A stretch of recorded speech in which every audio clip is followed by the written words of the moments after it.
ketika kalian menyukai teman kalian sama seperti halnya kalian menyukai diri kalian. Apa yang membuat kalian suka ini juga harus diimplementasikan kepada teman kalian. Apa yang membuat teman kalian suka ini juga harus diimplementasikan kepada diri kalian. Jadi seakan-akan tidak ada perbedaan. Tidak ada perbedaan antara satu muslim dengan muslim yang lainnya. Nah, ini sudah jelas. Islam sangat mengajarkan tentang toleransi, khususnya toleransi sesama muslim. Nah, bagian yang kedua adalah toleransi sesama pemeluk agama atau toleransi sesama manusia. Dalam hal ini Sayyidina Ali karramallahu wajhah itu pernah mengingatkan kepada kita, orang-orang Nasrani itu, ya, kebetulan yang menjadi objek itu adalah orang-orang Nasrani. Orang-orang Nasrani itu walaupun toh mereka tidak menjadi saudara seiman kalian, tapi mereka adalah saudara semanusia dengan kalian, ya. Walaupun toh tidak seiman, tapi semanusia. Walaupun toh tidak ada persamaan dalam keimanan, tapi ada persamaan dalam kemanusiaan. Sayyidina Ali mengajarkan kita seperti itu. Dan bahkan di dalam Al-Qur'an juga disampaikan bahwasanya batas daripada toleransi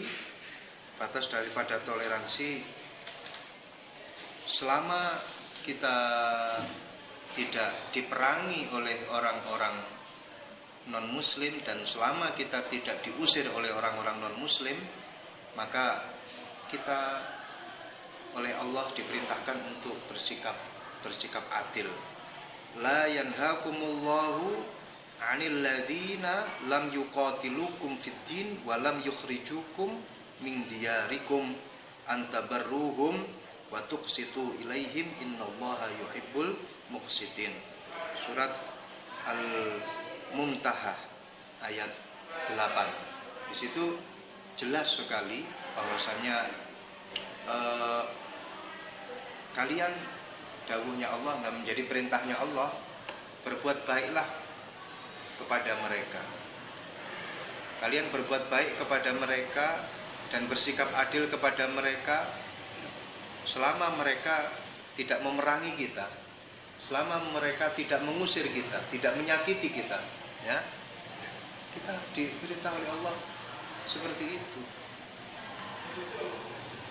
Nah, kemudian selain itu ada satu ayat yang menyadarkan kepada kita akan perbedaan yang ada di antara umat manusia. Ya ayyuhan nas, inna khalaqnakum min dzakarin wa unsa wa ja'alnakum syu'uban wa qabaila lita'arafu. Allah ini sudah menjadikan perbedaan antar manusia ini adalah satu fitrah, adalah satu kewajiban. Beda antara satu dan yang lainnya. Jenis kelaminnya berbeda, suku bangsanya berbeda, agamanya juga berbeda. Nah, perbedaan-perbedaan ini kita rangkai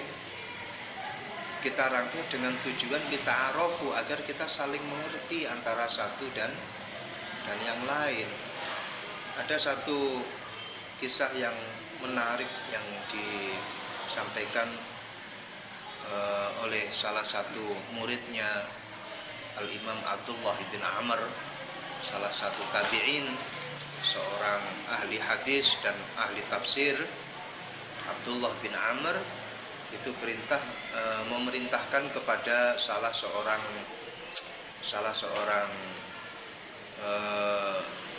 santrinya untuk menyembelih hewan kambing.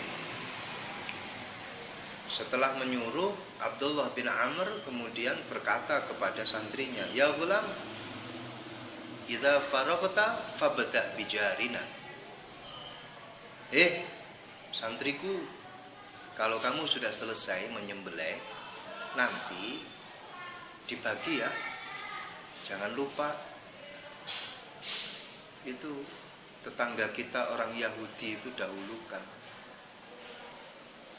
Fabda bijarina al-Yahudi. Jelas perintahnya. Seorang Abdullah bin Amr, seorang tabi'in, memerintahkan seperti itu. Ada orang yang di sampingnya mendengar, ya Abdullah al-Yahudi, aslahakallah. Ada yang protes kemudian sama Abdullah bin Amr, ya Abdullah, dia kan orang Yahudi, semoga Allah memperbaiki kelakuanmu. Digitukan sama orang yang ada di sampingnya. Apa jawab Abdullah bin Amr? Aku mendengar Rasulullah pernah mengisahkan tentang bagaimana hak antara satu orang dengan orang yang satunya, khususnya terkait tentang orang dengan tetangganya. Bagaimana Rasulullah menyuruh kita untuk memuliakan tetangga walaupun toh dia orang Yahudi, dan bahkan Rasulullah menyuruh kita untuk menghormati tetangga seakan-akan kami takut, kami khawatir. Rasulullah memerintahkan kami untuk saling berwaris antara satu tetangga dengan tetangga yang satunya. Jadi ini menghormati sesama pemeluk agama, menghormati antar pemeluk agama, ini sudah menjadi satu perintah di dalam agama Islam. Baik itu menghormati yang